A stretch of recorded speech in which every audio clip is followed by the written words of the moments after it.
Good morning, ladies and gentlemen. So, we are starting lesson 3 of chapter 7 in grammar. We're not going to do the whole lesson today. We'll do a couple of segments, possibly 3, and then go from there. So, you do need to practice. You do need to stop and practice your information when they say stop and practice, or when I tell you stop and practice something. You need to do that. Okay, here we go.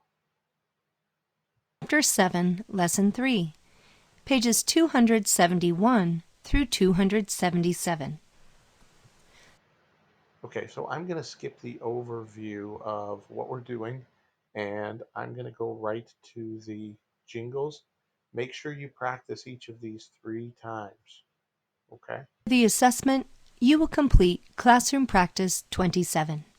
Let's begin. Today during Jingle Time, I'd like you to practice Jingles 14 through 16 in the Jingle section on page Q7. Remember to practice each jingle at least 3 times. Have some fun.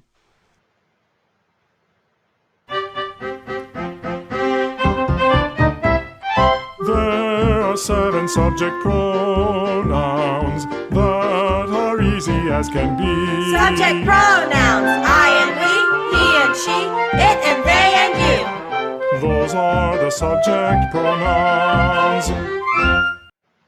So the only pronouns that can be a subject of a sentence: I and we, he and she, it and they and you. Okay? Make sure you practice that 3 times.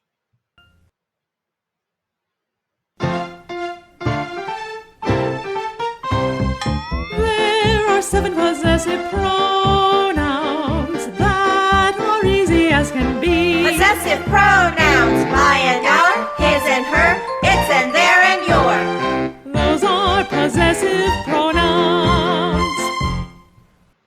Okay. I recommend that you write these possessive pronouns down somewhere in a notebook and keep it handy. Okay, my and our, his and her, its and their and your.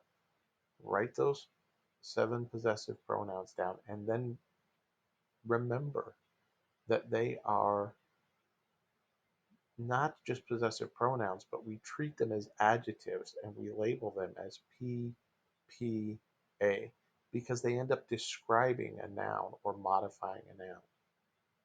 Usually the object of a preposition, but sometimes other things as well.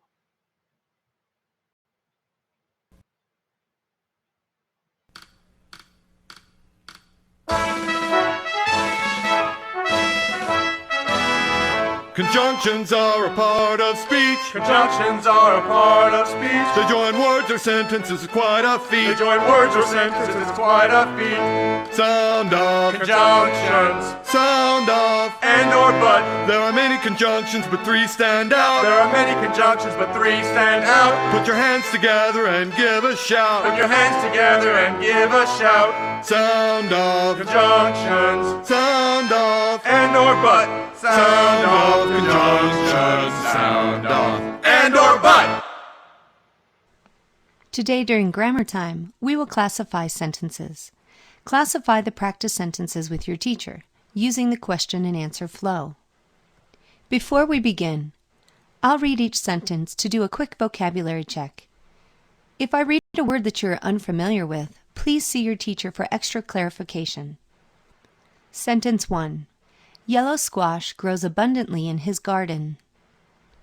Sentence 2. My friends and I camped at Hollow Park over the weekend. Sentence 3.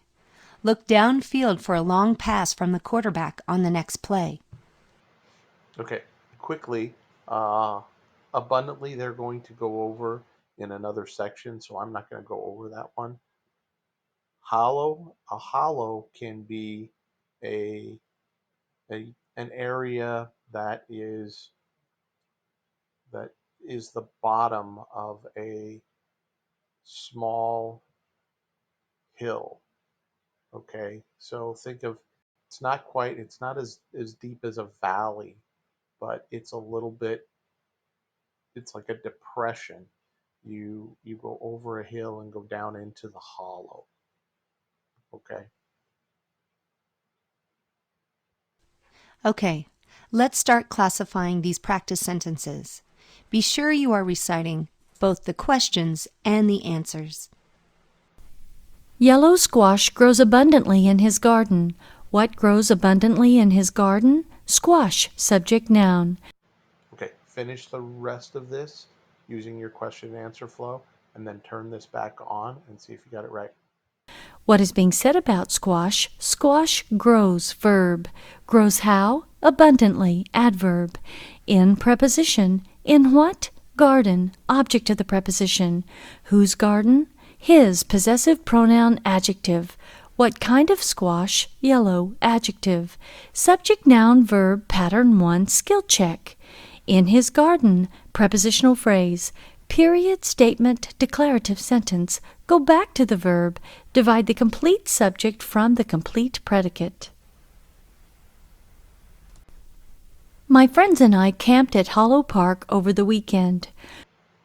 Okay, pause the computer, give this one a try, and then restart the computer to see if you got it right. Try to say it with her. Who camped at Hollow Park over the weekend? Friends and I. Compound subject noun, compound subject pronoun. What is being said about friends and I? Friends and I camped, verb. At preposition. At what? Hollow Park, object of the preposition. Over preposition. Over what? Weekend, object of the preposition. The, article adjective. And conjunction. Whose friends? My, possessive pronoun adjective.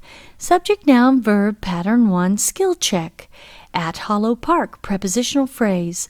Over the weekend prepositional phrase. Period, statement, declarative sentence. Go back to the verb.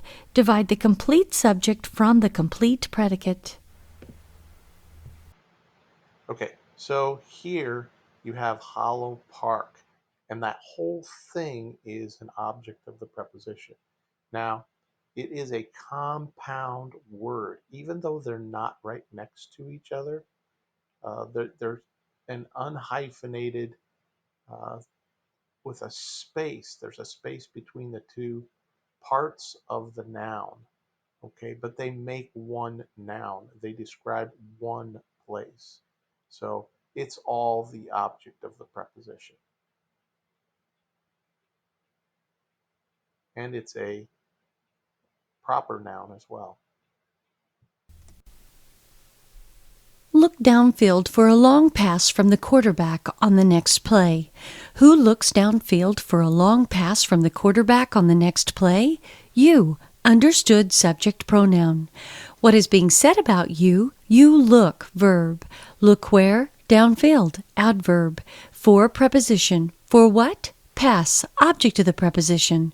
What kind of pass? Long, adjective. A, article adjective. From preposition. From whom? Quarterback, object of the preposition. The, article adjective. On preposition. On what?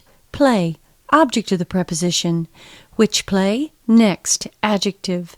The, article adjective. Subject noun verb pattern 1 skill check. For a long pass prepositional phrase. From the quarterback prepositional phrase. On the next play prepositional phrase. Period, command, imperative sentence. Go back to the verb. Divide the complete subject from the complete predicate. Okay, and that's where we will stop with segment 1. You opportunity to kind of digest that information, and when you get a chance, then go on to the next one. If you need to take a quick break, take a quick break.